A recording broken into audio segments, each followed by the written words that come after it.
Hello, my name is Marcus. I'm the compiler of a collection of therapy quotes entitled 1001 Windmills of the Mind, a collection of advanced self-help quotes taken from philosophical, psychodynamic, or the psychoanalytic perspective, which long ago, as I understand, is referred to by some, or perhaps many, as philosophical medicine or narrative medicine, helping us to continue with the ongoing tradition of knowing ourselves, know thyself, know our story, know our history. If we know our history, then we don't have to repeat it, speaking mainly on a personal point of view. But some people argue it's likewise in broader terms. Like if people overall don't even know our personal, like history, like world history. We're not even clear on our world history because we're not clear on our personal psychological history, and our psychological creates the sociological creates the historical. And there's a confusion. So historians do a huge benefit trying to find our story, like world history story.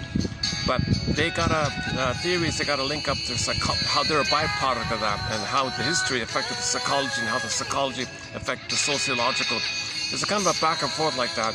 And very few people have tackled this issue called psychohistory, blending how our sociological events, our discoveries, affects our psychology, and then how psychology perpetuates the sociological, and the sociological was created by the psychological, which tends to perpetuate the psychological, perpetuating the sociological, and you got this kind of loop like this. And very few people have studied it. So recently we had a quote about 2 weeks ago at this one place where he was trying to face this issue. If it's the case on a personal level, if we know our personal history, if we know if an individual knows their personal history,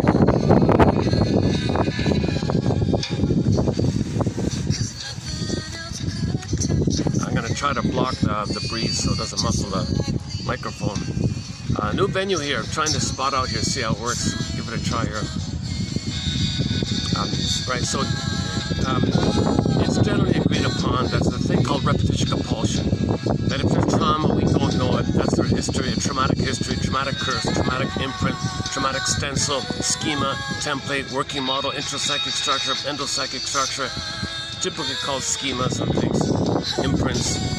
That's a traumatic history, and we don't even know that traumatic history. So we don't even know our own traumatic history, whether mother failed us, whether mother used us maybe, mother wasn't emotionally available, mother resented the idea that she's supposed to give love. She thought she's entitled only to receive, so she expected the baby to take care of her, called child gratification. Of course, in the process that the mother's using the child is being traumatized by this, called relational trauma, interpersonal trauma, attachment trauma, strain trauma, weaning trauma, and so on. And the child's needs not being met, like this. The child develops a negative interpersonal emotional pattern. If the child sets in a negative interpersonal emotional pattern, that's a hard curse, because he's gonna kind of relive that again and again with everybody. And this negative personal pattern, one summary way of thinking about it is the child has dependency needs. The child's dependent, helpless, he trusts the mother. If the needs are not met, he's going to be distressed. The baby will communicate his distress, his cries, his stress, his fear, his sadness, his anger. He'll communicate his distress, okay, fear and anger. And mother gaslights. The mother might gaslight the baby's anger. Okay, so now he's going to become enraged. The rage rebounds in. It's almost like you're not hearing me too well. I have a unique. I need to find a way to block hopefully the way I'm holding it is blocking the breeze here. This phone is very sensitive. If there's any kind of wind, it muffles the breeze. At the same time, I welcome the breeze. It's still pretty hot out.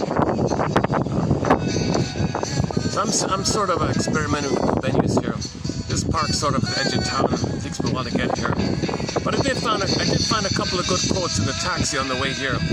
So maybe we'll mention them coming up. I got a nice view in front of me, some nice trees. So if I need to take a break, I'll just turn the camera around. Show you the sky. Some nice trees over there.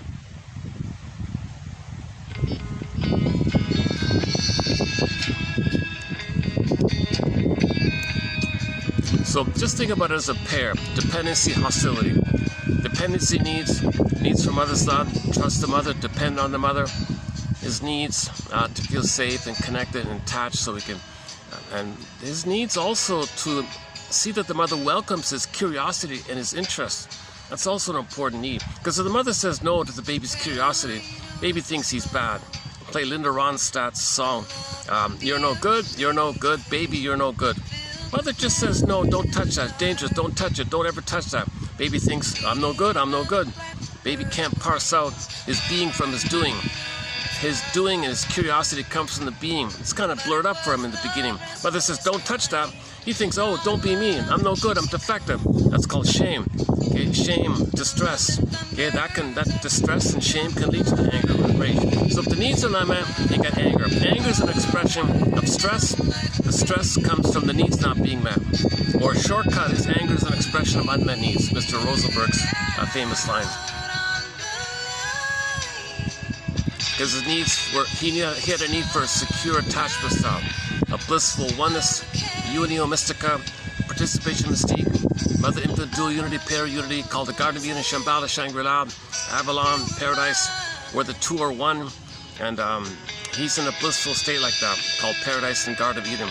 He needs that kind of fusion, symbiosis, merging in the beginning, right after biological birth. He's an extended, kind of metaphorical extended social womb, interpersonal womb, where the two are one and the mother meets the baby's needs. So skin to skin, natural feeding, loving gaze, warm embrace, rhythm of safety, all baby-led. Mother meets the baby's needs, and it's just for the baby. Mother's fully there to meet the baby's needs. Mother doesn't use her power or exploit her power to hurt the baby, so that she can brainwash the baby and condition the baby and frighten the baby and then scare the baby and say, look baby, you don't take care of me, I hurt you. You take care of me.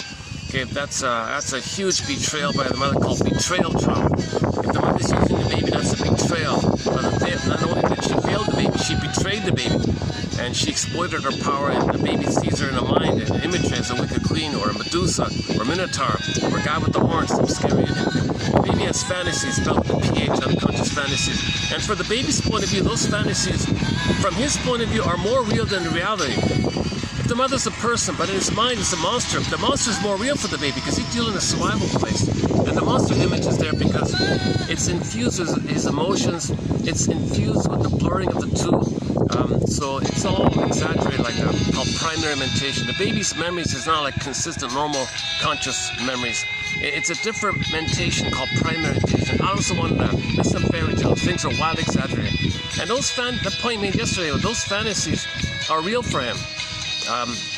For the baby, and who ends up with the image of the mother as a wicked queen who wants to gobble him up, like an Hansel and Gretel, or something like that. That's his kind of a coping strategy. He sees it that way, and it's real like that. For him, that fantasy is more of a pressing concern for him than whatever the mother is. He can't know what the mother really is. He's only left with this image. That's called the imago or something like that. Now think about that.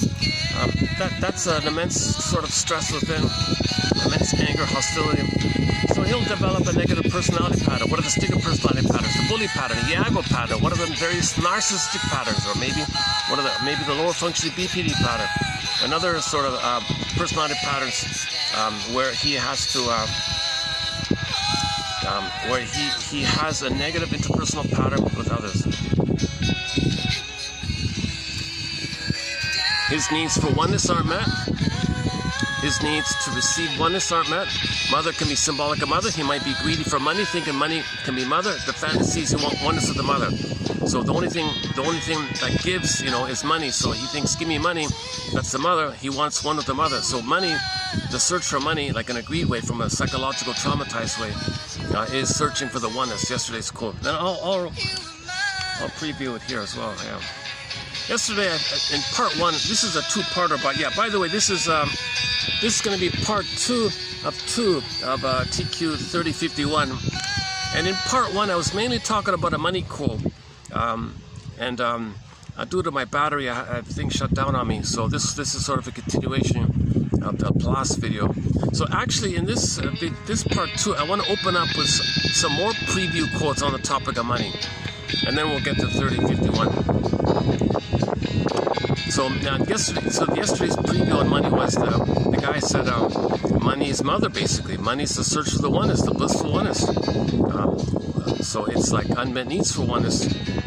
So money, material, matter, money, things you buy, material, body, mother. Like you just symbolize mother. How do you search for mother when you're not in the nursery? Well, matter, things you buy. It gives you, it provides for you. Mother's supposed to provide and give to you. Things can give you and provide for you. You can buy things, it serves you. Mother's supposed to serve you. That was fair. We'll buy things. That's symbolic, doesn't work. But the baby wanted a oneness, so when he searches for things to stand in for mother, he really still wants that oneness. It never works, so he tries again and again and again, and he becomes greedy, and it doesn't work, so that's all he knows. He does it again, and he's in this kind of rat race. Play Bob Marley's song called Rat Race. Just discovered it. It's probably copyrighted. But I didn't know this. Bob Marley's a song called Rat Race. Kind of like that we're confused and we're in this rat race of being greedy, and I forgot the lyrics. He says people around him are so greedy that some short sellers wanted him and his community to be mercenaries for them, like that. No, we don't work for you, man. No, man, we're for peace. We don't work for you guys. Don't try to turn us into a proxy thing for you people. We're not into that. He even says it in a song called Rat Race. There's a music video for it. What else did he say? There's a couple. It's a very simple song, but it just has like 3 or 4 lines in it. But they're quite punchy. They're quite pithy. Maybe I'll look it up later on. Yeah, let's do that. I forgot about that. It's a good. It's an opera song too. Yeah. Rat Race. Oh yeah, one line was, geez, people, there's abundance out there, but we can't take it in. He might be referring to the image of the buffet. Now the arms are, now the person has a problem with his arms. He can't bend them. There's a buffet there, and he can grab the food, but he can't bend and eat. So all the food is there, but he can't eat it. He says, yeah, you're all fools. You got all this abundance out there, and you can't appreciate it. You can't take it in. You've all got ennui. Like that. He talks about this idea. Yeah, let me look up the lyrics later. Yeah.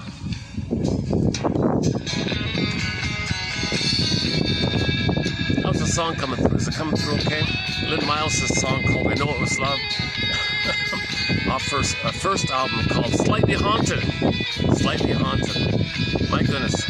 So the haunting is the history, our personal history. The haunting, the albatross, the thing that's called unprocessed trauma, more losses, the haunting. It's more than slightly haunted. We're very haunted. We are very haunted. Let's borrow her album title, Slightly Haunted. It's much more than that. We're very haunted. We're very haunted. This haunting is driving us, it's compelling us to recreate symbolically as if we're still in the past, hoping for a better outcome for the past, hoping to get mother's love in the past. Doesn't make sense. That's how haunting it is. It's so driven like this. So in the present, we look for symbols of mother, like money, symbols of money. Yeah, ice cream, cookies, sweets, drinks. You think that's you search for symbols of mother via the association process. So how do you search for mother if you're not in the nursery? When there's trauma, we have the unconscious hope for the fulfillment of old unfulfilled needs. When there's trauma, we repeat to get out of the pain. We repeat to get mother's love. We don't want to be fixed and stuck, cursed in this thorn point called arrested development, stunted development, developmental arrest. This kind of fixation where our beingness can't be a part of us, our embodiment can't be a part of us, our real self, our true self, our home within can't be a part of us. Some fixation took place, and we're pain, and we're stuck there, and we can't move forward in life because there's a kind of a disturbing thing that took place where the baby coped with the pain by liberalizing him. So he can't go forward. He can't get a natural pleasure if all he got was pain with the mother, and he had to think that was pleasure. And he's got to unblend from that. He's got to mourn from that. He's got to identify that. So in the meantime, he distracts himself with pseudo-aggression, confession to a lesser crime, rescue station. So whatever dysfunctional thing he's doing, it's because the babies need to be active. They can't be passive passive all the time. Babies got to think they make something happen. So they were passive, they were hurt. So the only thing they can do is hurt themselves. That's the only activity they have, hurt themselves. Brother hurt me, I'm you.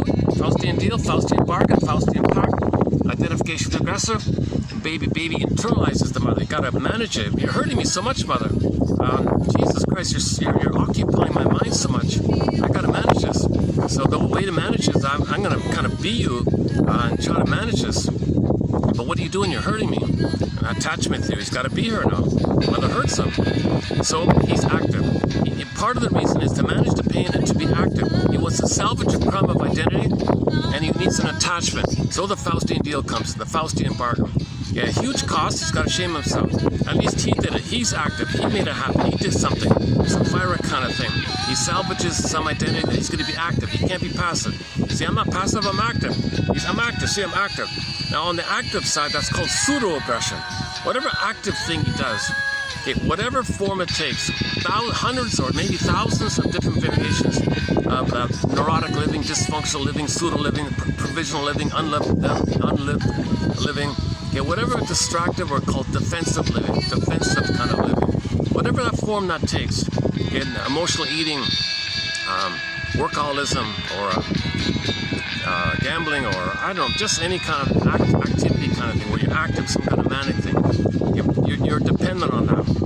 Okay, so that's the confession to the rescue kind, because you're going to be active, okay, to protect the mother, to protect the crime. Mother was a criminal. You're covering up for her. You're also, Berger says, we're also criminal because we made the pain with the mother and thought it was pleasure. We're kind of like criminals like this. So we're covering up for her and we're hiding it from ourselves. Now let's have some empathy here. It's because no baby can know the truth. No baby can admit that his mother did this. What if I do this? How do I block the wind? I think it's muffling too much, right?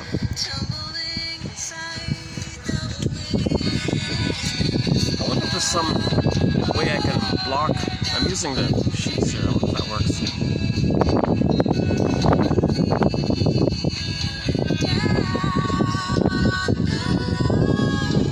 What if I go to that pavilion?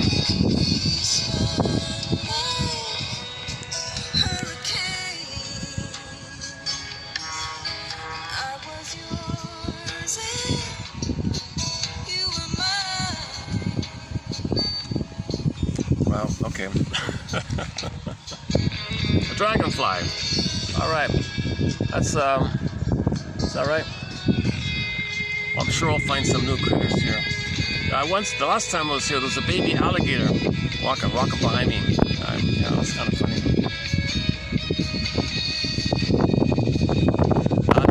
This is a section of the park. For some reason, it's not used too much. I noticed. Yeah, there's a few dozen people around, but it's not packed like the other end. So this is a potential here. Let's see how it works.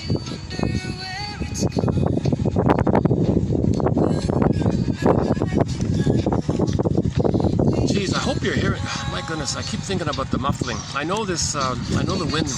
This camera really amplifies the muffling sound when the wind comes across. Too bad there isn't some kind of way to block the wind on this thing.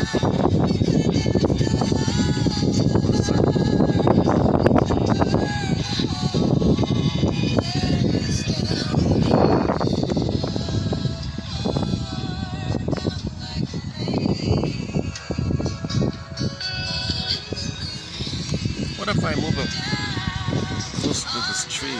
Will that help?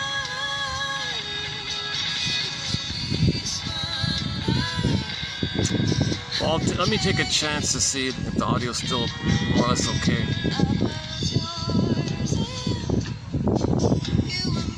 I'm trying to block it out. Alright, I don't know if I'm looking up about that.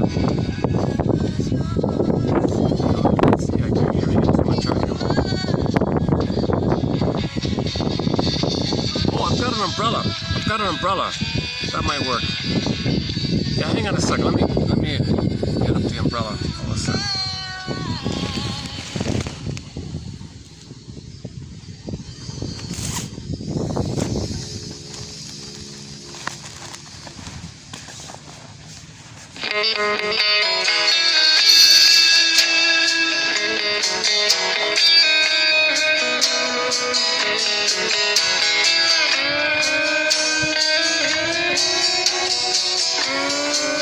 Well,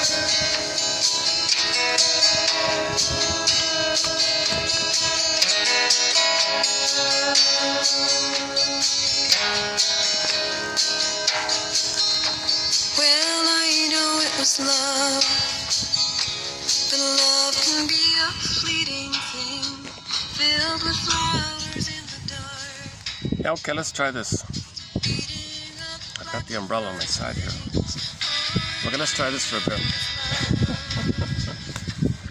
But it was the restless kind, not love that keeps you going. Okay, symbolic acting out. Symbolic acting out. It's all symbolic. Symbols are not real. How do we search for a mother's love if you're not in the nursery and you gotta have mother's love to resume development, hoping to get the proper outcome? That part of the brain, the limbic system, does not know time, so all time is that time.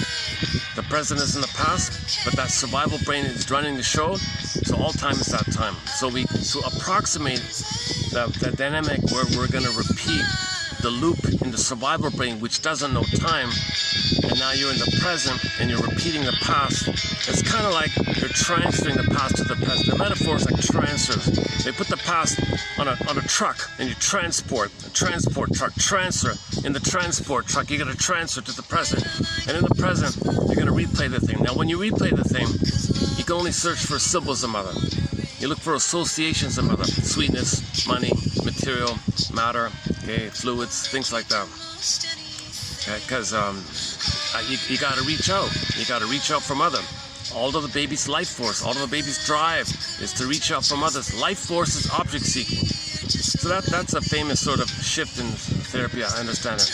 Long ago they would say, no, baby just wants pleasure. And then Freud said, wait a minute, if he's repeating something painful, there's no pleasure there. And then finally Fairbairn said, well, let's update the maxim, the idea. Life force is object seeking. All of this pleasure is to search for the mother. Yeah, this umbrella's working, I think. It's blocking it, right? All right, way to go, umbrella. This umbrella is a windbreaker. All right, good. Okay, I think it's working. Okay, so Janov has a way of saying it. He says, so in the limbic system, in the survival part of the brain, okay, the automatic nervous system, the amygdala, all that stuff, it's recorded in there. That brain, by the way, like if we do see an alligator walking by, you can kind of think of that. There's a little comparison there, because those alligators nearby, they only care about the impulse to survive and reproduce, right? Well, that's kind of that part of the brain has this analogous kind of that's all it cares about. Doesn't think, doesn't love, doesn't feel, nothing like that. Just has the impulse of stress, survive, reproduce. That's it, right? So, and there's a trauma there. There's a survival there. A survival issue there. The baby thinks the mother's a monster. It's a jungle. Enter jungle slogans, jungle aphorisms. You know, these are orum, adversarial, oppositional, my greedy earth, we don't trust. Looking out for number one, you know, who cares? Like, you're just survival mode. That's a perversion of our human state. That's a disturbance. We're homotraumaticus to think like that. We're all one family on our home here. We've got a nice home here, one family on our home. Jesus Christ. But we're whacked from 10,000 years ago. We accidentally, inadvertently, traumatized ourselves and became homotraumaticus. Yeah, it's good. Yeah, this is good. I can talk freely here. This part of the park is kind of open a bit. I don't have to worry about things here. Yeah, good.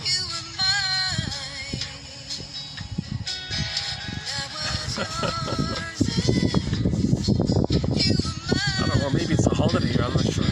It's a Monday. It's a Monday mid-afternoon here.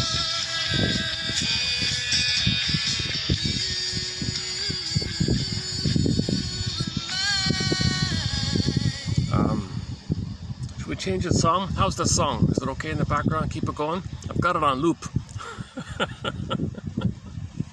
So speaking of loops, in the brain there's a loop. It's like a 45 song, one tune, one record. It's like a loop. It's just going around it again, spinning around, skipping around. That's the nature of repetition compulsion.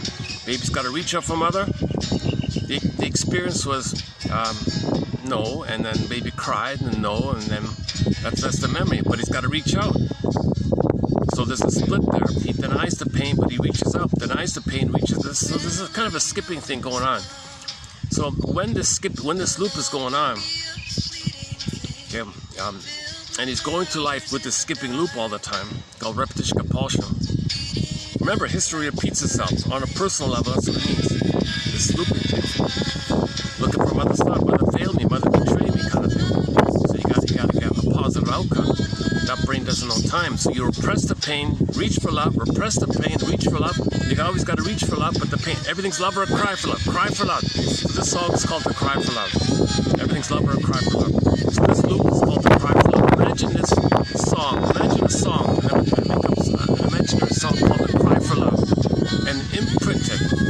It's grooved in the brain.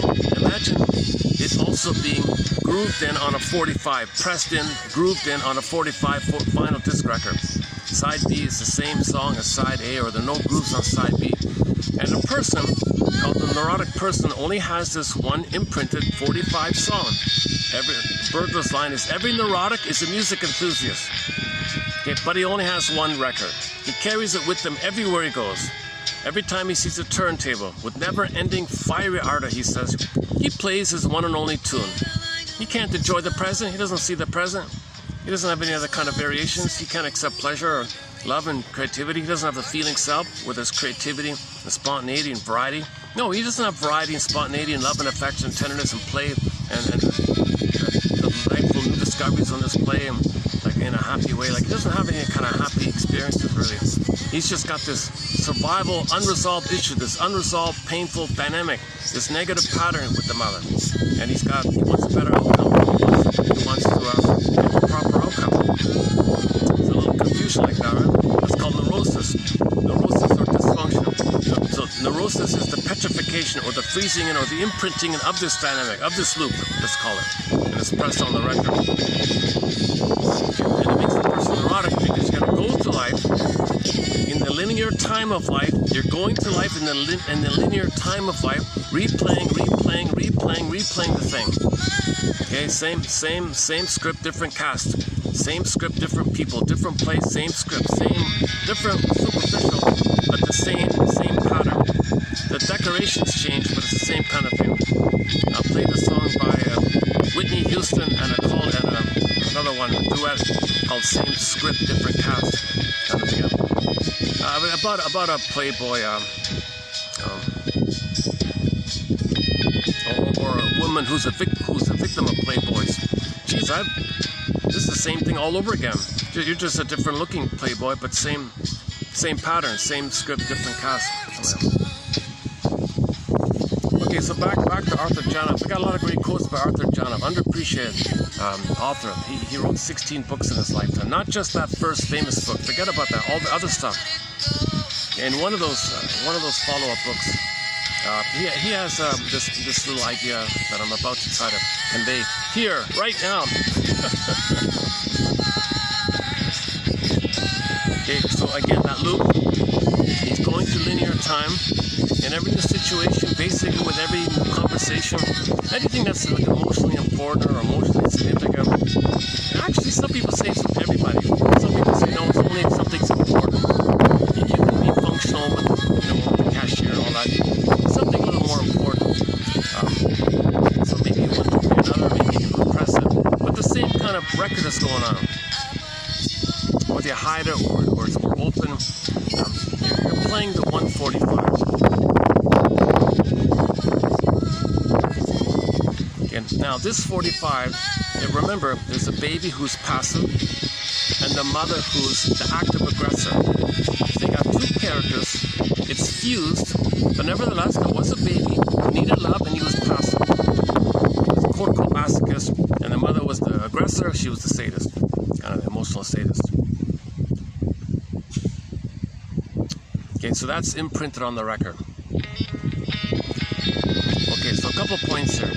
Number one, just back up a sec. In general terms, in new situations, okay, if the trauma is like really, okay, there's a thing called the emotional contagion.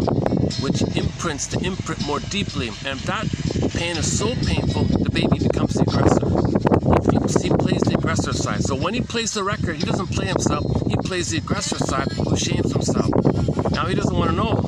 He can't know that he's shaming himself because he's protecting the mother. He's protecting the mother. He's whitewashing mother's crime. He's a criminal too, right? No one wants to know this. Mother hurt him, mother betrayed him, and he's covering up for her. Why? Attachment theory. He needs an attachment. So he doesn't want to know it. He's protecting the mother for his need for attachment. He can't believe mother did this. He can't know the truth mother hurt him.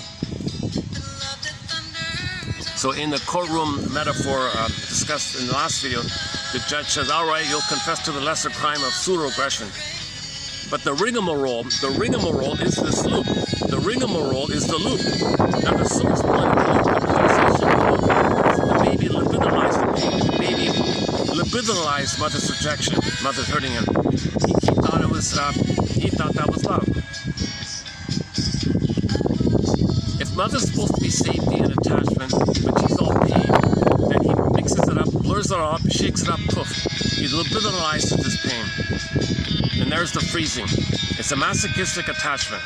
He can't know it. That's the major crime. Judge says, fine, confess to the lesser crime. So the lesser crime is he'll do something on the side, like a defense against a defense.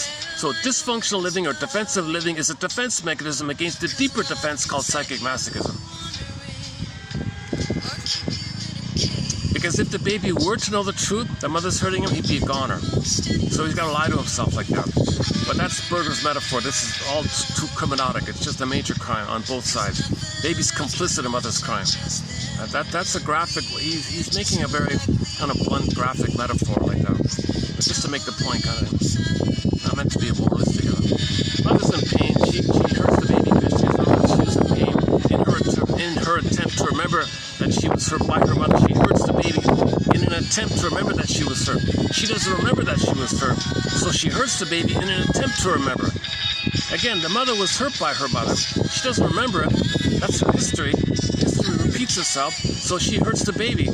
Intergenerational trauma. She hurts the baby in an attempt to get her story that she was hurt by her mother. The mother's meant to make the inference, oh my God, am I hurting my baby? That's for me to know my mother hurt myself. That's an attempt to get her story. So she's playing the record as well, but she plays the aggressor. Baby, you play me, I play the mother. You play me back in the nursery, I play the mother back in my nursery. You play me back in my nursery, I replay the loop. I'm the mother, you're me. Mother hurt me, I'm her, you're me, so I hurt you. Baby saying, mother, I'm not in your nursery. Mother has a compulsion.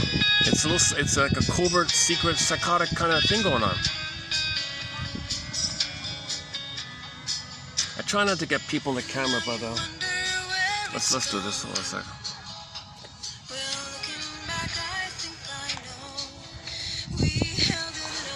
Okay, why don't we, while we're waiting, let's change the song.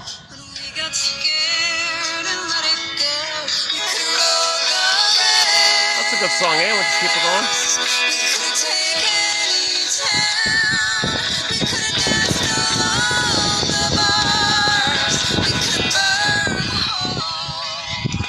Okay, that's a good song. Keep it going, yeah. Last time I played Beatrix Deer on loop, that was fun, yeah, that was good. And another song that'll still be coming back, song. That's a good one. A couple of others, yeah.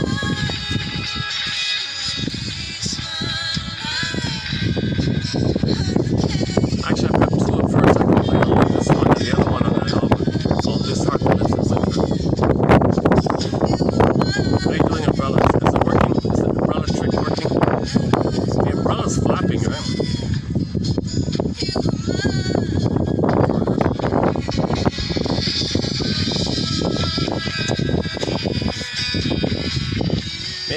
Maybe I'll get one of those nice. I see all these. Now you can get these nice, stronger, wider umbrellas now, right? This is just the basic dollar one, dollar store kind of thing. Okay, enough about the umbrella. My goodness.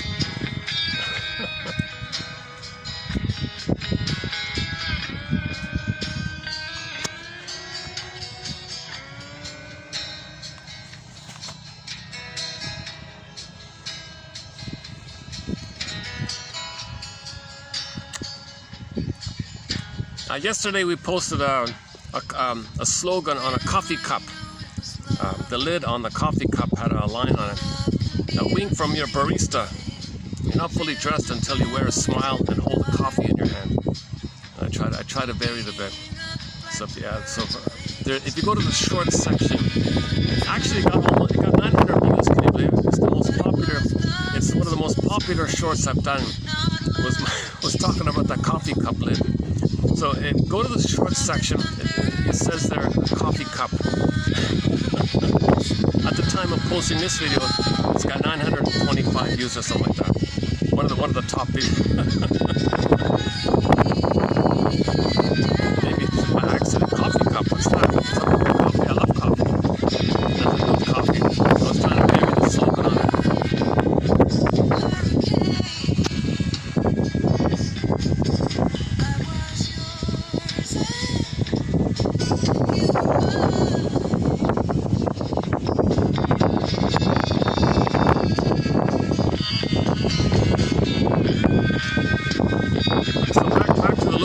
Back to the loop idea. Okay, so again, the more pain there is with the mother, the imprint that's being laid down is going to be more deeply laid down due to the emotional contagion effect. The more pain, the more there's the emotional contagion. That deepens the imprint. The imprint gets deeper. It's more imprinted in. The imprint gets more deeply imprinted in. This is way too much pain. This is way too much internalization. There's way too much pain to take in. The only way the baby has a chance here, the only way he can cope here, is to identify with the aggressor, to actively shame himself. So yes, mother hate shames him and he shames himself. But here's the trick. Projection, prejudice, externalizing, blaming, scapegoating. Here's the trick. So when he plays, and when he plays his 45 in these situations, remember, he can't be passive. Remember, he made the Fausti deal. He's got to be active. Okay, he can't just be passive all the time. So he's going to do a diversion thing. He's going to disperse and redirect his anger at the mother onto someone else. So it's still going on with him, but he has a way to divert it. Divert. It's still going in, but divert. Divert. Okay? In The Howling Man, Season 2, Episode 5 of The Howling Man show, Rod Serling, you're entering into another dimension. A dimension not only of sight and sound, but of mind. That one there. Okay, Season 2, Episode 5. He's got an image for this dynamic. You got the castle, the room in the castle, and the Howling Man in the room. And he escapes. So the anger goes into the body. The room is the organ. The castle is the body or the person. The rebounding aggression goes in. That's the Howling Man, the anger, rebounding anger. L-I-V-E. Baby wants to live. Baby wants to love. Baby sends a signal. Mother, I need your love. Life, love, signal, communication. Mother hurts him. Okay, signal, round 2, anger. Anger is a signal. Anger is a communication. Mother says, anger is hideous. Don't talk to me like that. Don't be angry at me. What do you think you're? Read now, L-I-V-E becomes E-V-I-L, destructive. So the Howling Man's the devil guy with the horns, called Howling Man, the guy with the horns. It's just a picture or symbolization, a piece of artwork, okay, to symbolize the energy that the baby's anger at the mother rebounded back in on himself, hence destructive. So it's going to attack his body. His own anger at the mother is going to go to his body. So he can't express his anger at the mother because it's hit the bank there. Mother's too powerful. She blocked it. So the baby's anger's got to go somewhere. It's in his body. The life force turns in on itself. So now the symbol of that is the guy with the horns attacking the organ. So he can get a psychosomatic symptom. Okay. So now what? He's going to be passive and let that happen. He'll be a goner. He's got to find some way to get his anger out. Okay. So the trick is he identifies with the aggressor. This time, when he plays the 45, he looks out there somewhere, anywhere. Okay, cortex, give me some rationalization, give me some flim-flammery, give me some double talk, give me some double thing, give me some excuse, give me something, give me some trickery, give me some thought tricks. Make me, fool others. Make me believe that someone out there is the other, mother. Okay? So So find me another, but make me think it's the mother, but don't make me know I think that it's the mother. Okay, cortex? Give me some excuse that someone out there, okay, is my mother, but don't make me know that I think it's my mother. But make me think it's my mother, but don't make me know that I think it. Camouflage it for me. Fool others, fool everybody. Come on, give me an excuse. Give me some slogan. Give me some justification. Give me some lie. I don't care what it is. Give me any kind of BS. As long as I don't know that I think that the other's my mother. Okay? So there's several ways this can take place. So the cortex will say, hey, I got an idea. Yeah, what is it? Find some fault in the other person. Well, that's easy to do. Okay. So just say they're no good. Project that you feel no good, and just say someone else is no good. And just find any fault. No one's perfect. Just pick any imperfection and say they're no good. Easy enough? That's easy enough. So go ahead. Think someone's no good. Yeah, okay, he's a so-and-so. He's no good. Okay, that's you. Okay, yeah, so now what? Well, hocus pocus, auto-hypnosis. When you find someone who plays you, you're fused with the mother. So if someone out there is you, poof, there's your mother. Oh, wow. I mean, if I see someone's no good, I automatically see my mother there, but the person I'm shaming and think he's no good is simultaneously, at the same time, on another level, fusion, at the same time, that person is my mother. When I say they're no good, at the same time, they're my mother. That's right, the other's your mother. Oh, cool. Now he gets anger out on the other. So he's diverting his anger to the mother in a round, like a sideways thing. He's diverting it to the side onto the other. No prejudice. It's very easy to be prejudiced against anybody who thinks he's weak. That's why everybody's afraid to show vulnerability. A lot of people are afraid to show any signs of weakness or vulnerability, because if they do, see, the other person will project their shame self onto you. They'll think you're the mother and express their anger at you. So everyone's afraid of that. So no one wants to show vulnerability, right? I hear somebody.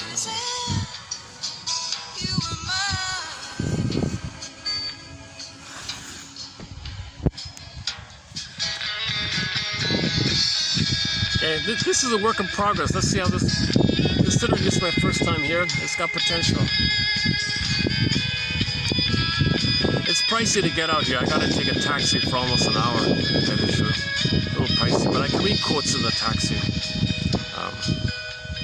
I gotta be careful like that.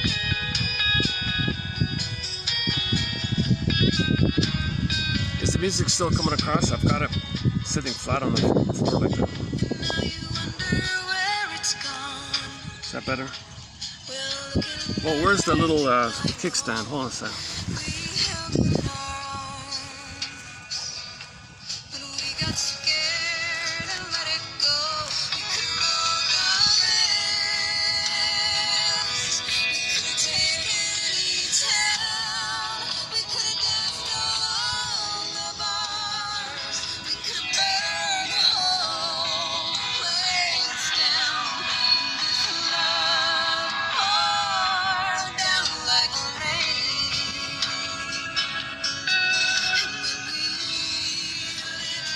Any better?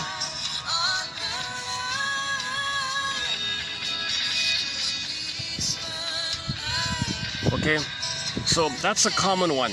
Just insult somebody, find some vulnerability, find any kind of flaw, anything, and instantly attribute that inside you believe you're defective, no good, unworthy, unlovable, unworthy, unlovable. That shame self, the rejected self, you feel bad, no good. Because the mother, remember the mother said no to you all the time, and you felt you were bad. Mother didn't meet your needs, you felt defective and shame, you felt bad. So all you got to do is, it's called a trick of the mind called projection. You attribute and see that someone else is that about you. So you disperse your attention outwardly. That's externalized living.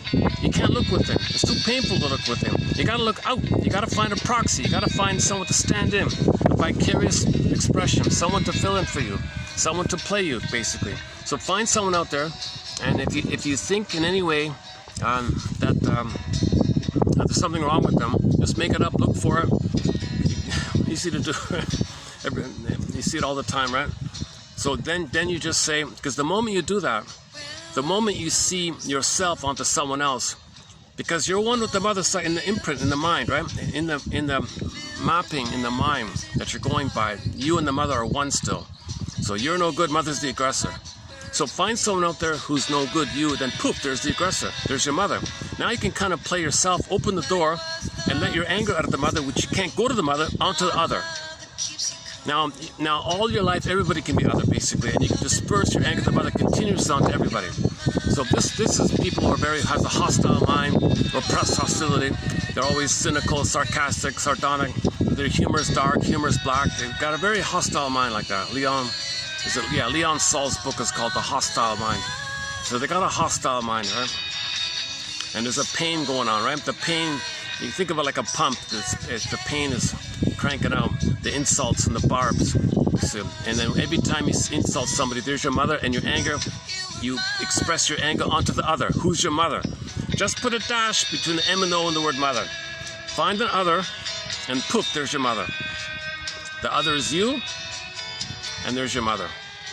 And you get some release. You get some stress release. But it's building up again. Back to Howling Man. The guy goes back in the cell, in the room there, and he goes out. He goes in, he goes out. You could also, my version of it is this doppelganger. He's always in there, and he's always on the out. He's always in, on the out. Anger going into the body, anger going on the out. Anger in, rebounding aggression towards your mother goes to your body. Okay, you got a doppelganger of that. That's you, another version of you. Okay, it's expressing your anger onto someone else. So you're destructive with them, destructive like outwardly like that. And maybe different factors are involved, where the scale is, if you're able to comfort yourself in other ways and be negative outwardly, you might tip the balance where you're able to continuously get your anger out more on the others and do other things to calm yourself on the inside like that. Maybe people can, maybe that's why a lot of narcissistic people have like a very long life, because they're very, very focused in their negativity. They're very precise and in their negativity, right? So these are the OCD control freaks, always angry all the time. So that's why if a woman's like that, she wants to have a baby for this purpose. Some women have a baby for the specific person, for the specific purpose of scapegoating the child. And you see some mothers, the micromanaging, helicopter, aggressive, control freak mothers, and they're doing it again and again. So she feels a little better. That kid might die before her. Sometimes the kid, dies in her 60s, and she lives to be 90-something. So she managed to have a source of dumping. The kid was being dumped on. She was scapegoating the kid. The kid died with some psychosomatic issue. So she managed to find some urgent way to divert all that anger onto the kid. My anger, so she's releasing. It doesn't solve anything. She's just diverting her anger to mother. She didn't change the psychic structure. She never forgave her mother. That's why she needs the scapegoat. If she can forgive her mother, then she can love her child. If she can't forgive her mother, she's got to hate her child to have some outlet for her anger kind of thing. Another common way scapegoating and prejudice takes place. Very simply, okay, so let's say, very simply, okay, this takes a while to go through, but, oh my goodness, okay. I did it in the last video, I think. Let me just do an abbreviated version of this. Another version, or another way somebody can direct their anger at their mother onto someone else. It's called the fear of the other. So if you find someone out there that you think in any way you don't know, that you're not familiar with, you don't know their language, you don't know why do they eat that kind of, why do they dress or eat or food, whatever. You don't understand the language. That's a common one, right? If there's someone out there and you think that's unfamiliar to me, I don't know that. What are they saying? I don't know that. I don't know that. Unknown. Click, click, click. Unknown. Trigger. When something's unknown to you on the outside, that can click, trigger. Okay, trigger what? You trigger what? The what is in the baby's mind, in his psyche, in his memory. The mother was supposed to be familiar to her, him, known, comfortable, one, trust, love, beautiful, beauty, heavenly, safety, rhythm of safety, sweetness and tenderness and love and affection and milk, you know, all it's supposed to be sweet. Baby expects that. What happens? Mother fails it. He's in rage. Take the baby's rage, the image of the mother, put it in a like shaker thing, shake it up, poof, he's got a minotaur. Okay, now the first unknown, the first fear of the unknown, the first strange, the first even alien could be in the mind. It's a monster character. It could be any the very folklore. There's thousands of images. Anybody just take a sheet of paper and make something enraged. It's like a lot of chimeras are there because the mother was seen as not being fully human. Okay, let's let these people pass here. Hold on a sec. I don't want to get people on the camera here. Hold on a sec.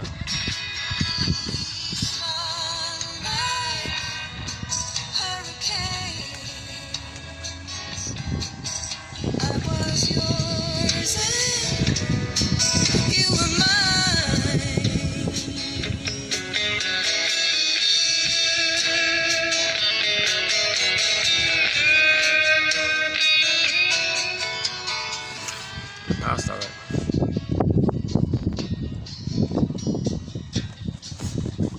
Okay. So this idea of fear of the unknown and all that. Any little thing you say to yourself, I don't know, click. There's a real strong emotion around from the baby's point of view, survival. Okay. So the first unknown for the baby was the mother was a monster. Unknown, alien thing, like a strange thing. Take your pick. Okay, any kind of Medusas and Minotaurs and all that. And again, the reason that devil guy is half bull, half man or something, because the mother's behavior, rationality is not fully mode. So it's like a primitive kind of thing, a survival kind of thing. So the bull area and the rage area, so they reflect that kind of. We're not calling the mother half animal, half human. We're calling as a metaphor that the mother psychologically wasn't coming from a loving place, a fully human loving place. So it's like a back thing, half human, half like that. And if it's a daughter, you see, and she's victimized by this, she didn't get a chance to develop. So she's like in a half and half mode in the mermaid mode. So when she finally walks on land, becomes fully human, she's healed like that. So that's a separate topic. Oh, the wind's coming back. Oh man, it's great to have the breeze here. Man, oh man, there's more breeze in this park. Yeah, great. I'm eager to play this video back to see if the umbrella trick worked. If this umbrella trick works, fine. I'll do all the video. I'll do as many videos as I can out here. So far, as long as I get up early, early enough.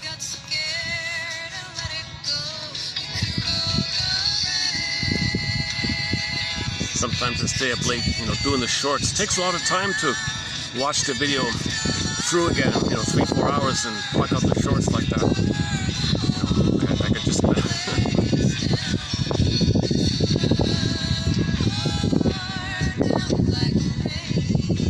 Okay, so remember, the person's got anger at his mother going in. He can't hold all that anger. He'd go kaput. He can't hold all that anger in his body.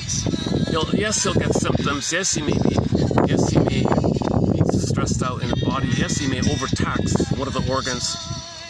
Recently, the guy had arthritis. The shrink said, "You look pretty passive aggressive. You look so pleasant, but your hands are shaking, right?" So the anger is coming out, okay, on the body, but his mind says no. The anger is coming out, but his mind says no. Mother told me anger is hideous. I cannot show anger, but the body is angry. So this conflict is being in his shaking hands. That was his theory about rheumatoid arthritis. I'm not a disclaimer. I'm not a doctor or a shrink. I'm just passing along interesting quotes, exploring them. I'm trying to learn this kind of a language, quote unquote language.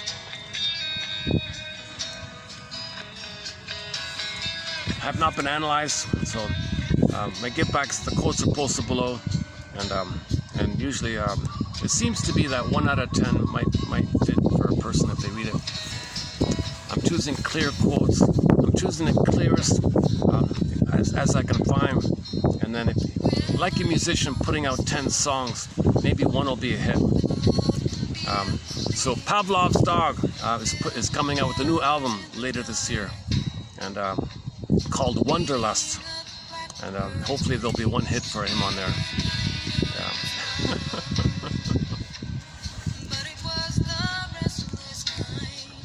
I'd love to play songs from that first album. They're basically a one album wonder. That first album was amazing. Everything else, whatever. But there's no comparison. That first album was special. Pampered Menial. You got Julia on there. Late November. Theme from Subway Sue. Episode song. Those 5 right there.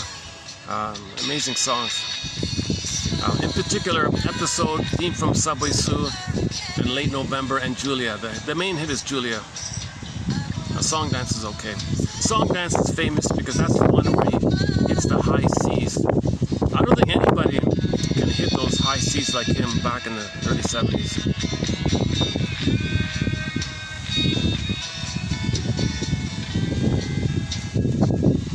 He's still around, yeah.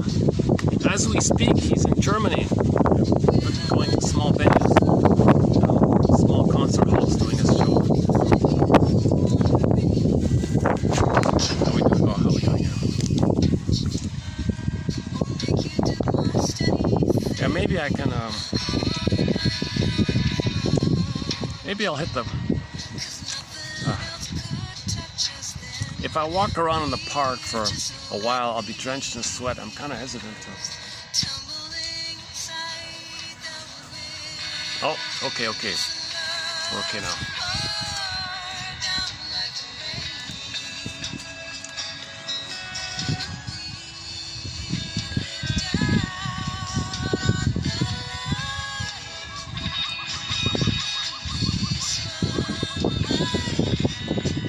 See, all the flowers and all the little boutique gardens are on the other side, right? The main part. This is like a little side thing beside the parking lot kind of thing.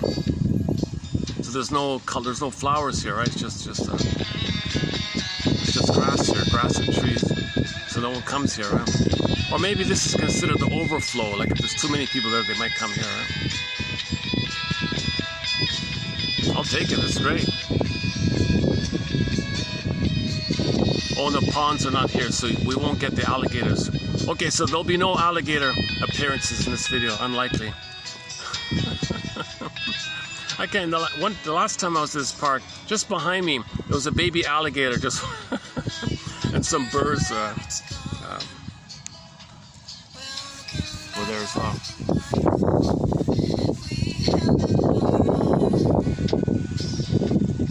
And so the brain is the system sets the cortex.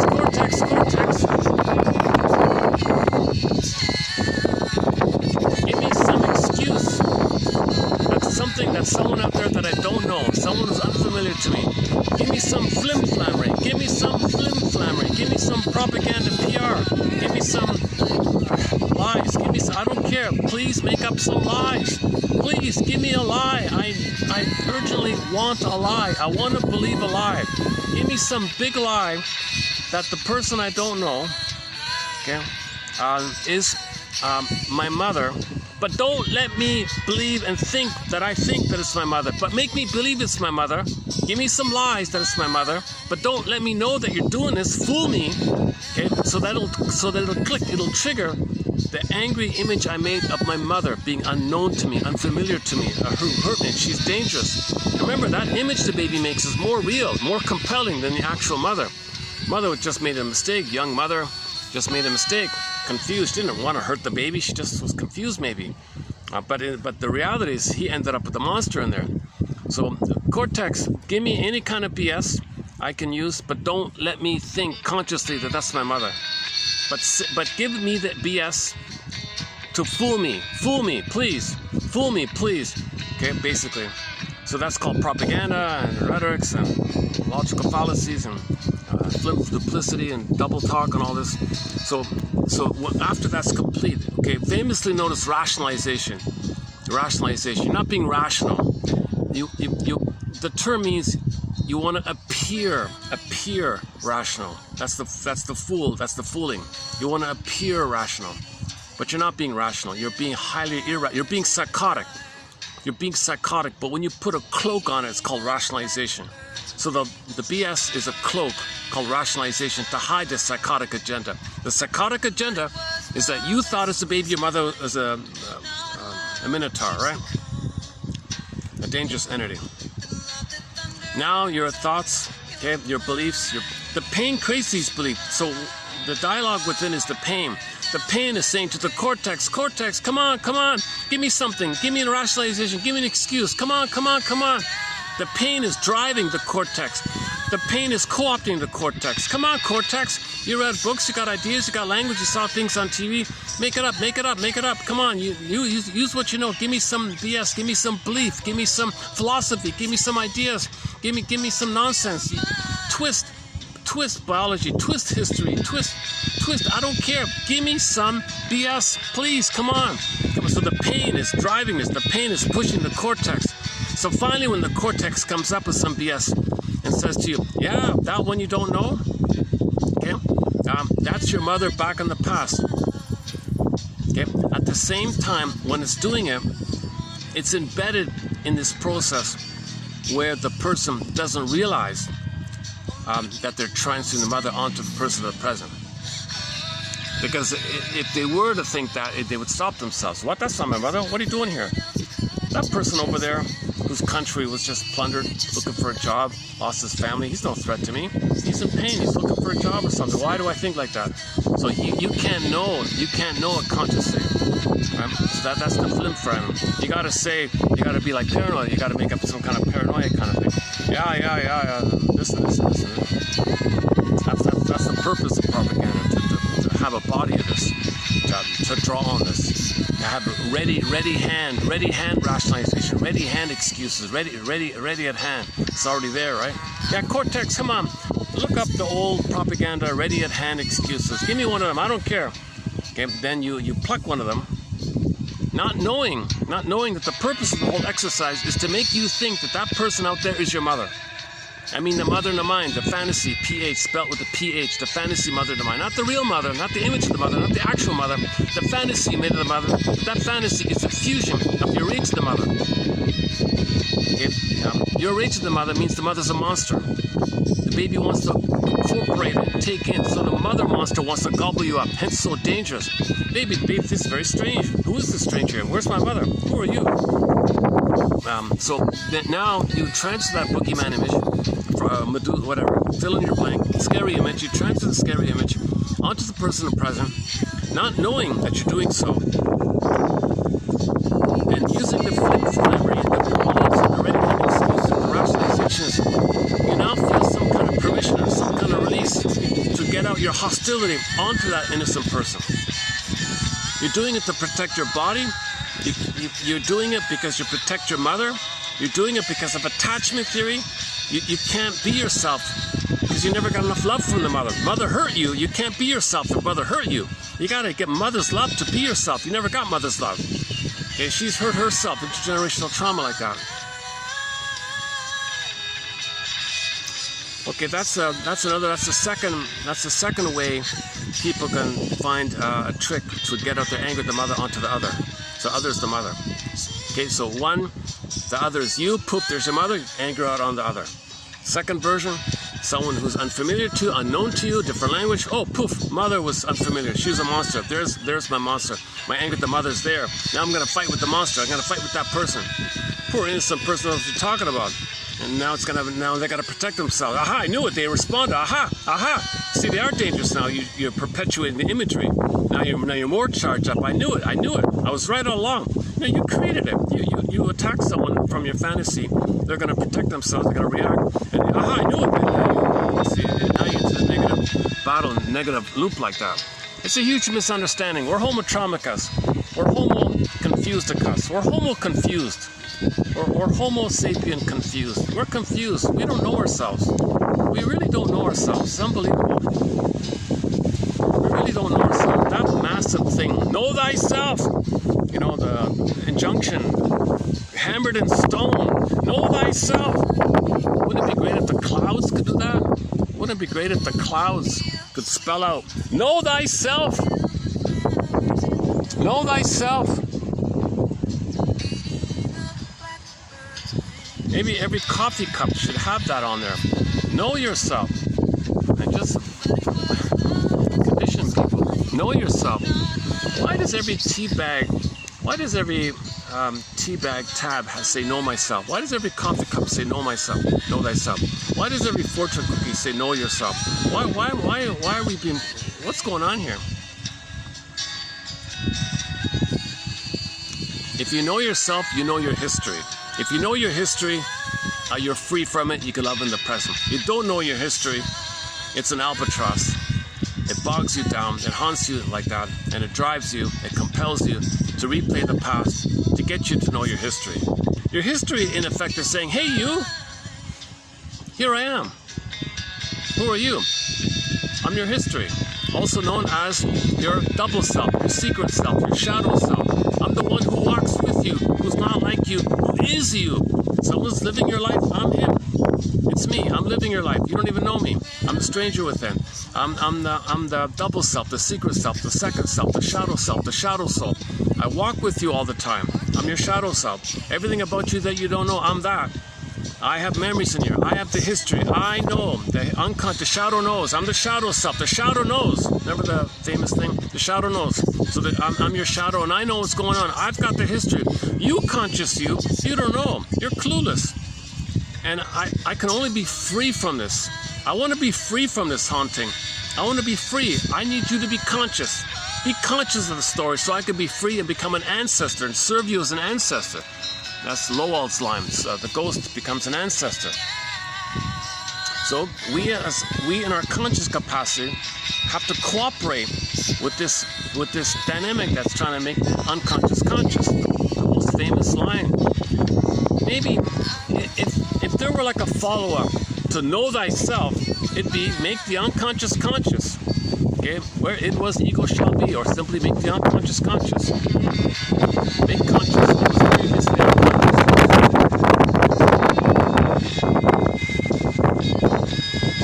Is it working with you? But I can't tell if this is working. It's quite breezy here. What if I do this? How's that?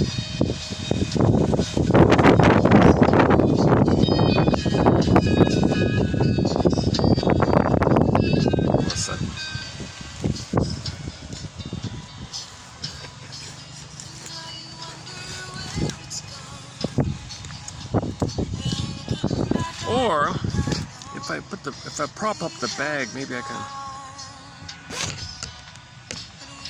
I'm trying to figure this out here.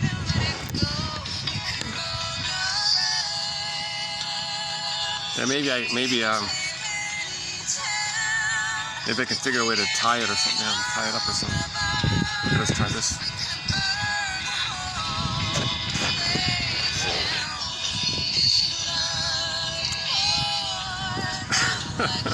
Okay, hold on. Okay, once again, Season 2, Episode 5, The Howling Man. That's an important image. I wish people would put it in their top 10 best favorite episodes. I wish people would know about it. It's a great episode. So we have a good 20 episodes. I've plucked out what I believe to be the top 20. You know, it's funny, in my list of top 20, other people's list, there's no matching of it. No one mentions Howling Man. No one mentions Gabe's story. I think the best one is Gabe's story. Wong's Lost and Found Emporium. I think that's up there as well. Number 2. Take My False Life, Please. That's an amazing one. My goodness. The closing narration to one life furnished in early emotional poverty. That's one of the best closing narrations from the Twilight Zone. Shadow Play and Shatterday and Shadow Play. The Groundhog one, Groundhog Nightmare one, the piano one. That's the only one where there's an overlap. Other people's lists of the top 20, they include the piano in the house. I agree, that's a good one. The piano in the house. A very good episode discussed recently, actually at the park here. It was the last rites of Jeff Was it Jeff? Myrtle Bank. You see, there's a good example of that. See, everybody knew, in the village, everybody knew Jeff. When he went into therapy, okay, he went to therapy. The metaphor was his false self died. He cocooned away as a coffin went, and he woke up reborn, so to speak. So he was new. So when he after therapy, you're a little different. You're a little different. I feel different. I'm a little different. Oh, I feel relief. I feel myself. Oh, what a relief. That's who I am. Oh, I feel better. So when Jeff felt better, he was more confident. He had more interest and more curiosity. He was playful and energized like that. Everyone said, "Who are you?" "I don't know who you are." Fear of the unknown. Click, click. Their own village, the own fellow that they grew up with in the village, he just did some therapy and was a little more confident. He was different. Fear of the unknown. I don't know you. You're different. I know you from the old way of you being a loafer and all that. See, the mother made the mother scapegoated Jeff to be a loafer because she didn't want him to leave. She wanted him to clutch to her apron strings because she was using the strings as a cord to him, and he was like a placenta to her. So she set it up where she was using Jeff to take care of her, to give her placenta needs, meaning absorb her hate and be nice to her. Admire her. Mother, you're great. Mother dumps on him. Oh, you're great. Dumps on him. Okay, so in the uterus, baby gets the love and sends the waste. She was using Jeff in a continuation of that. Hence, she hurt Jeff to compel him to clutch to the apron strings. And there's the cord. Jeff is the baby like that, the placenta. So he wanted to break free from this. He broke free, went to therapy. The metaphor was, okay, his old way. He sacrificed the old way. That's the death image. And then he was in a chrysalis, a caterpillar, cocoon, and then he became the butterfly, like a new version of himself. So when he was the new Jeff, when he was the healed Jeff, you saw the changes. You saw the change. He was confident. He was energized. He was creative. He liked to learn things. And the mother freaked out. "Who are you? I like the old you. Why are you eating better? Why are you more energized? Why are you more confident? It seems like you don't need me. I don't like you." Okay, because the new Jeff, okay, was unknown to her. So the mother felt separation anxiety from losing her mother. Jeff played mother for her. One of life's little switches. One of life's little switches. Jeff was more mother to the mother than son, than she was to him. One of life's little switches. A line in the show Celebrity Playhouse, posted in this channel here. The episode entitled "The Fleeting Years." Go to the fleeting years of the TV show Celebrity Playhouse. One of life's little switches. So she also did that switch. Mother's supposed to mother Jeff. No, switch. Jeff, you mother me. So he broke free from this, okay, healed himself, and the mother felt separation anxiety, so she had a panic like that. Her dependency needs were not met, so she was enraged at him, criticized him, hostility towards him. Plus, the new Jeff triggered the boogeyman in her.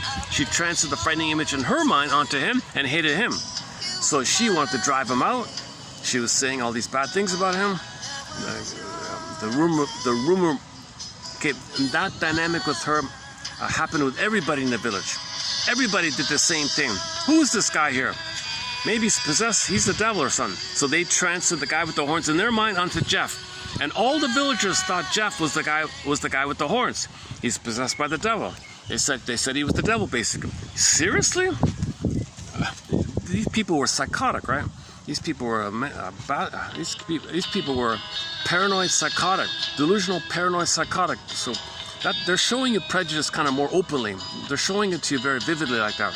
So these villagers try to drive him out of town, kind of thing.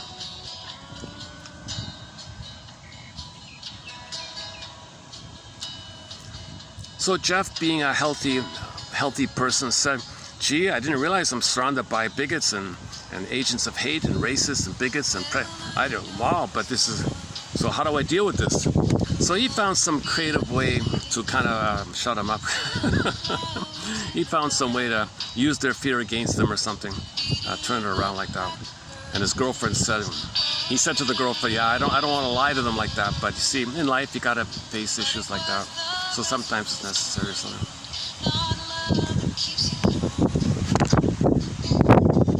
And the whole joke of the whole thing was, in the healing journey, he faced shame. Shame is a metaphor for hell. Shame is a burning, biting feeling. So the symbol of that is hell. Hell is a burning, biting imagery, metaphor for shame. Now people associate hell with sulfur for some reason. So the joke was he could wave his hand over the match, and because there's sulfur in him, it'll light the match. To go, how'd you do that? Oh, don't worry about these little things.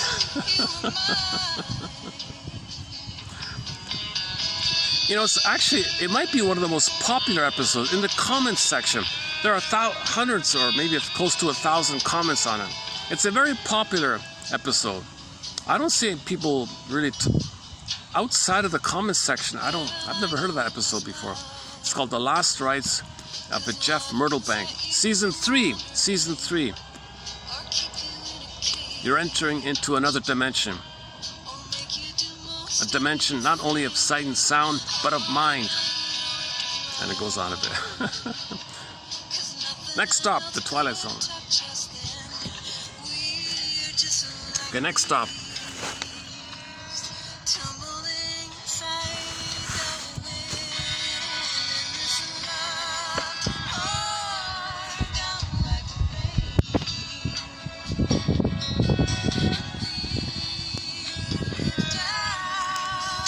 Okay, next stop is, let me do a continuation of the money topic. There's way more to go about the 45 record, playing it again and again. So the perverse one is you're the aggressor. Okay, others are you shamed them the way your mother shamed you. The one you just shamed, poof, there's your mother, and you're angry at the mother, you direct on the person you just shamed. That's the more perverse stuff. The more benign one is if the person managed to get enough love with the mother, but he didn't identify with her. He managed to hold himself somehow, but he didn't finish development. So when he repeats, the window's back here, so we had it.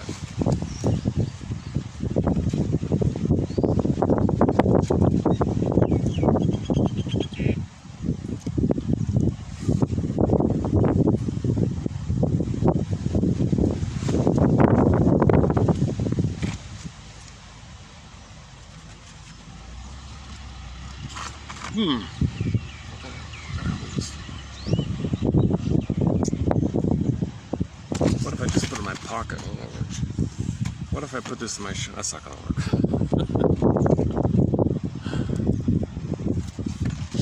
Oh man. Gotta figure something out here. Yeah, so there's the more benign way to play the 45 record. You play yourself. Okay, expect others to disappoint you, and coax them, prod them to disappoint you. Expect a self-fulfilling prophecy. Replay how you were disappointed. No parent helped you to accept your autonomy. You didn't cross over yet. You resolved narcissism, but you're still in the childlike place of trying to know who you are, kind of thing. The stinger mode, they haven't developed to that place. They're in a way more survival issue. And they'll be more greedy. The stingers will be way more greedy and envious and bitter and sarcastic. Love and gratitude have not entered the psychological picture. That hence their cynicism like that.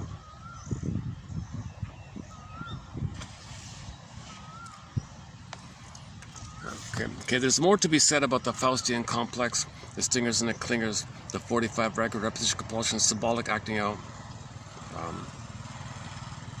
So when you the other main point about the loop is that when you replay the memory loop, you cry for love, mother said no, loop. When you replay that loop, okay, in the area of, in the branch of it, at the same time, you do want mother's love, but you can only search for symbols of it. Okay, the symbol is created by your associations.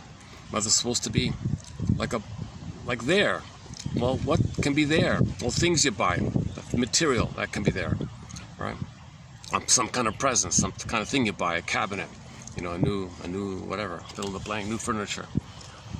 things you buy, new car, new bench, new clothing, whatever. So you also need a mother's sweetness and safety and soothing and comfort. There's your cookies and ice cream. The fluid, the stimulating fluid, the breast milk.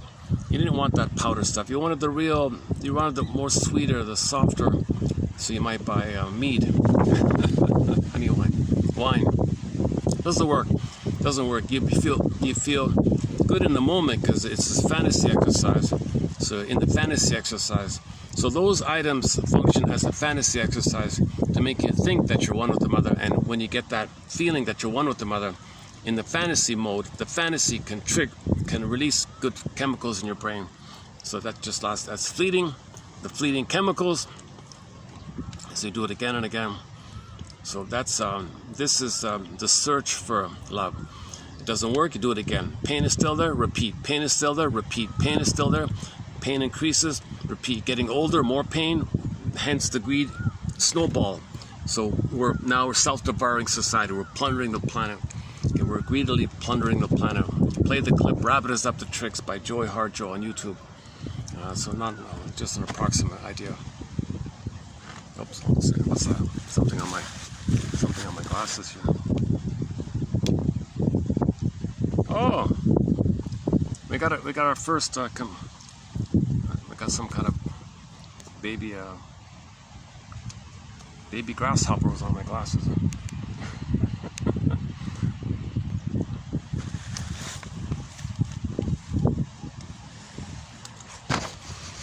Okay, the yesterday's quote on the money one. Let's do that quickly. By Desmond. This is an older quote, just to get us started here. For many people, money is a symbol of an unconscious and vital desire to attain a union. That's the oneness, the blissful oneness that was missing. An absolute dependency. So he's looking for the oneness. So the money is the breast, you think, kind of like it's supposed to give you stuff. Money gives you stuff, right? The breast gives you stuff. The breast is a present that gives you things that serve you. At the same, but you want the oneness. So you can't get oneness with the stuff you buy. Doesn't work. Do it again. Doesn't work. Repetition compulsion. Symbolic acting out. Each time you do that, it's called a symbolic act out. Repetition compulsion never works. So you keep doing it because you got to reach for mother's love. Pain, repeat. You're in this. That's the loop idea. At the same time, however, money also symbolizes ambivalence. Yeah, so the memory comes in, the love and hate idea. You need it, but mother hurt you. You hate it. You want it. You hate it. So you split it off like that. The greed, so you might be on the greedy. You might be greedy on one side, and then you hate it in the sense that others are you, and you reject their desire. You let others play the fear, and you play the refusing mother and refuse others. So there's your avarice, stinginess, and miserliness. So you're greedy and miserly at the same. Put it that way. You're greedy.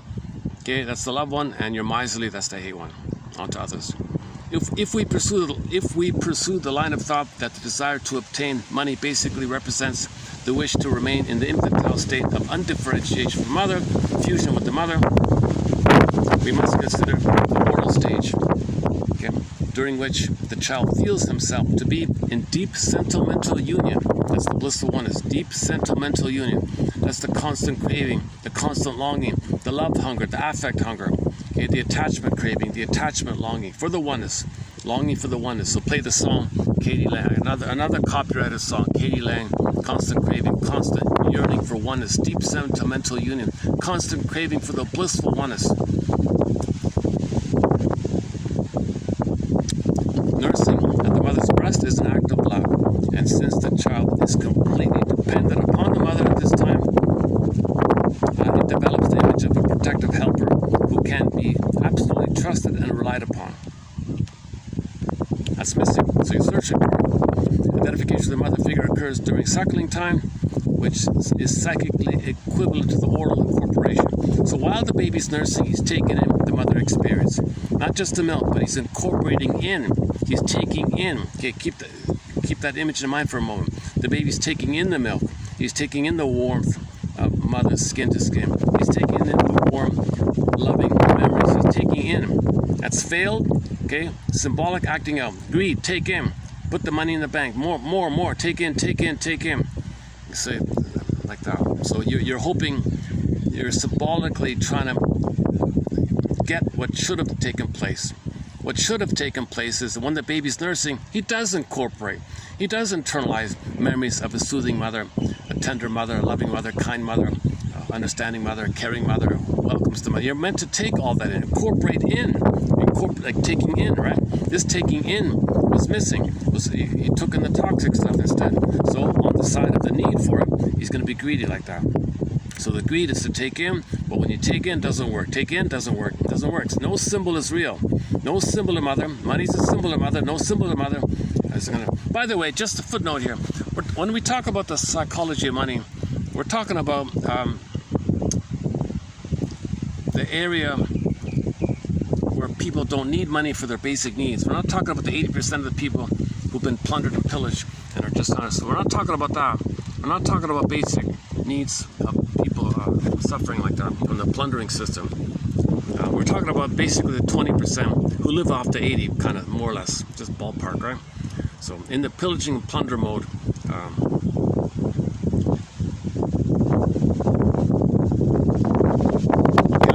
let's not go down that road. So we're talking about people with money, but they want more. We're talking about greed, not need kind of thing. We're talking that kind of area. We're talking about the neurotic use of money, where money is an expression of the infantile drama. Okay? Money's being pulled into the loop, okay? And the loop is expressed via money as a vehicle. Okay, so the greed and the avarice and the spendthrift, okay, this infantile stuff. So we're talking about infantile needs being infused into the money issue.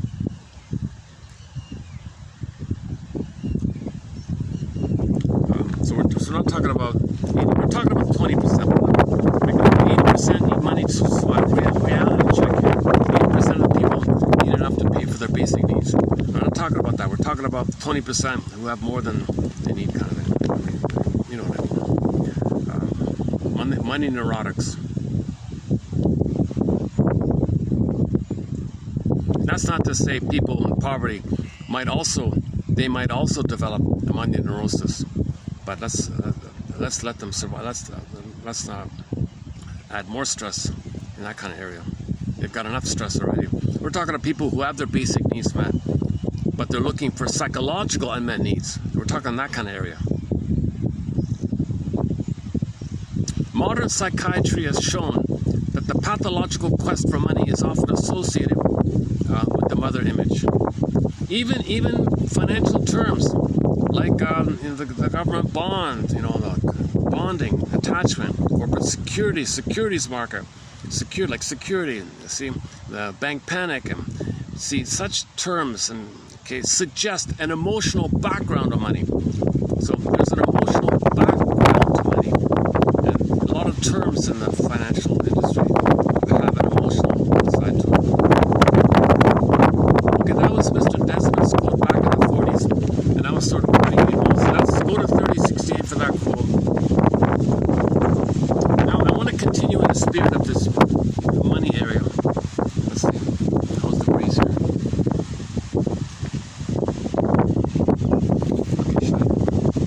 Okay, let me take this out here. Where can I go?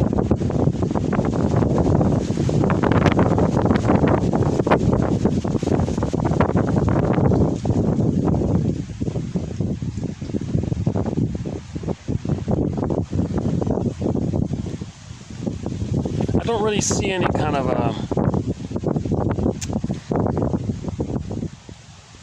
way to block the breeze here.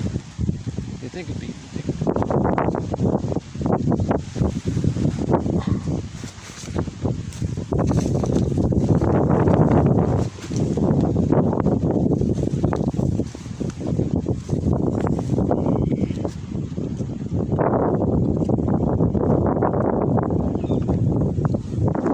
Okay, let's try it over at that pavilion. Or just stay here.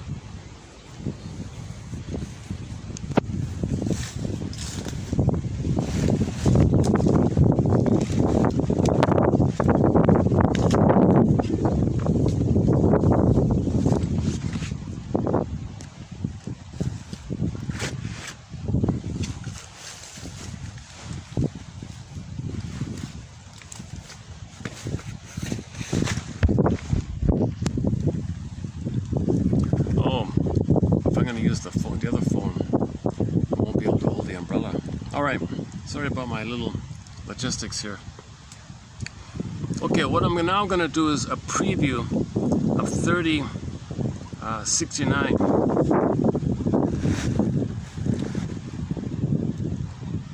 So this is a very new thread here. So whenever a new thread is begun here in this channel, it's really I stumble the most. I'm exploring, I'm questioning, so I make mistakes. So disclaimer, I'm not a professor. I'm just exploring and fishing around kind of thing. So it's up to you. Like Robert Bly says, Robert Bly's not a shrink either. He said to the audience, "Dear audience, 30% of what you're going to hear in this lecture is wrong. It's up to you, dear people, to figure out which 30%.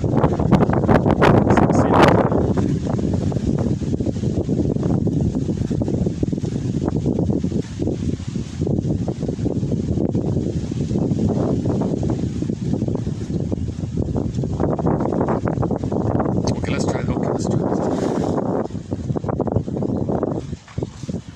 Money may become symbolic of the love and nurturance one has, one gets, one loses, destroys, or is robbed of, that is, of primitive oral needs and deprivations and intense feelings of shame and humiliation associated with these hungers." So look at that. So money is associated with what I just read, right? By Mr. Barbour here. Again, money may become symbolic. So maybe, okay, so maybe, right? So money, there's the healthy use of money. If you go to Edmund Burglar's 1951 money book, he has like a graph there. Okay, on the one side, all the healthy ways we relate to money, and all the neurotic ways. Huge difference. You got to read that list. We posted it already. Money may become symbolic of the love and nurturance one has, gets, loses, destroys, or is robbed of, that is, of primitive oral needs and deprivations and intense feelings of shame and humiliation associated with these hungers.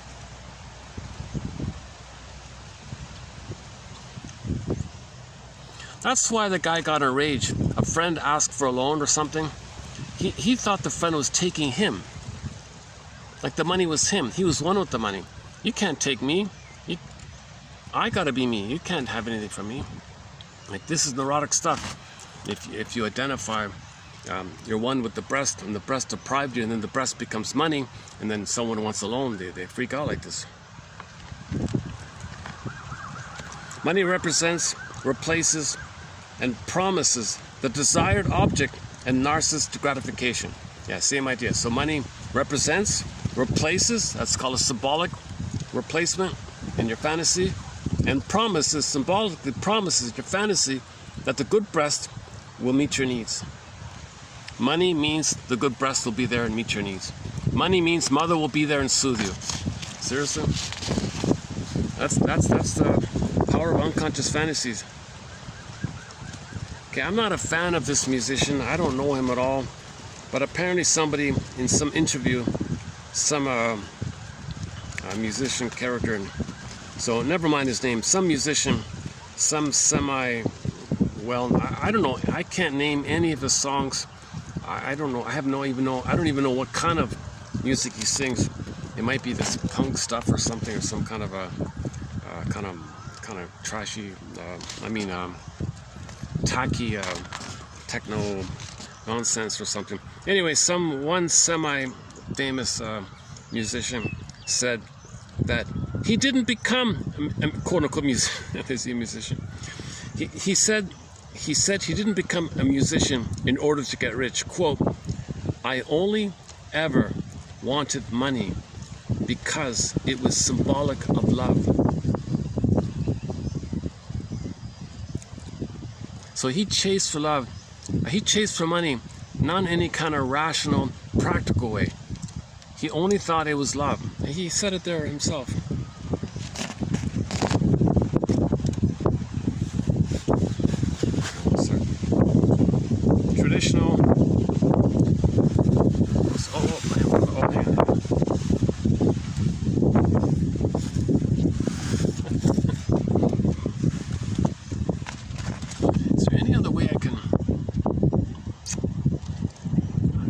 time I'll bring like a blanket or something. Yeah, maybe I'll bring like a blanket and do it like under the covers kind of thing.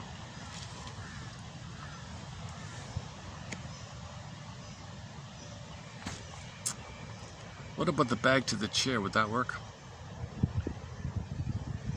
Yeah, okay, give me a second. Hold on a sec. Let's scrap the umbrella for a minute.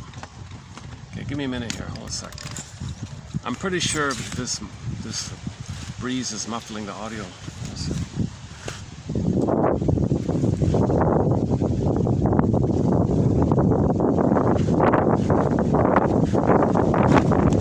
Okay, here's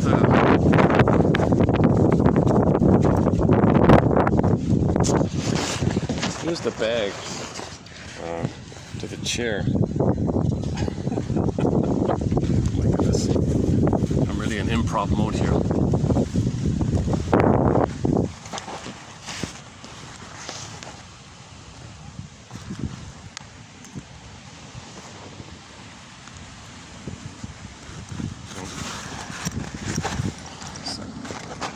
I gotta be careful not to accidentally turn off the phone.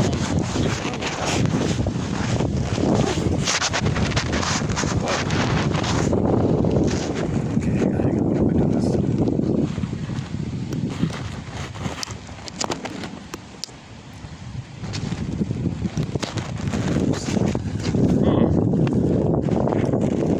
Okay, we're getting there. Hang on. How's that?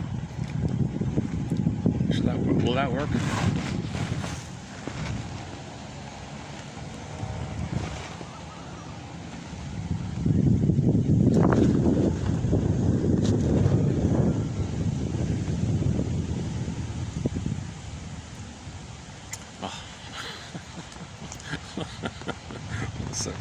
Hold on a sec.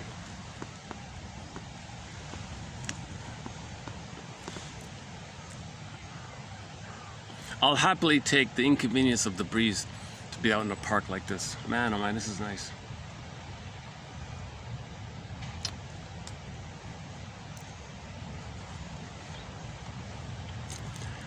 Traditional psychiatry. He's talking about 1920 here. Traditional psychiatry.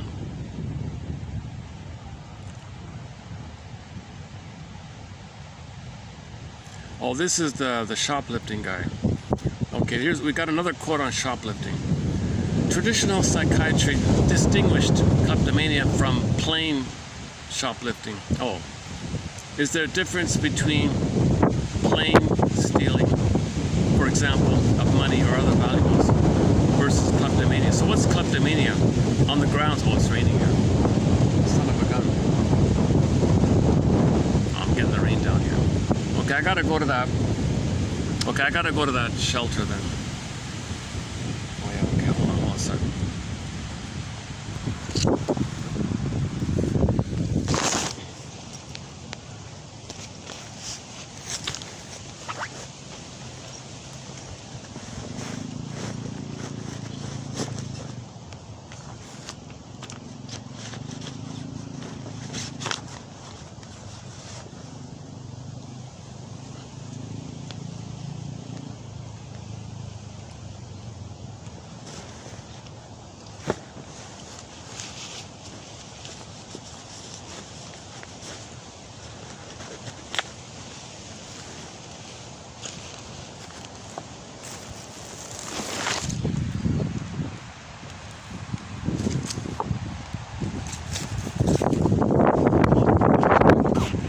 It was so sunny, eh? It was so bright and sunny all of a sudden.